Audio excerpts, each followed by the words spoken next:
masovna hapšenja, progoni, ubistva i istrebljenje Jevreja u Srbiji u razdoblju 1941.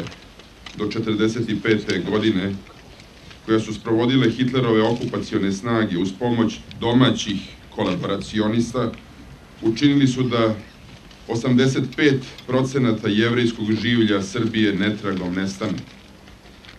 Topovske šume, Jajinci, Banjica, Jabuka, Staro Sajmište, Bubanj, Niš, Novi Sad i u našoj blizini Đakovo, Jasenovac, Jadovno, jesu stratišta masovnog streljanja, zatvaranja i mučenja na hiljade žena, dece i odraslih i starih osoba jevrejske nacionalnosti skupljenih iz cele Srbije.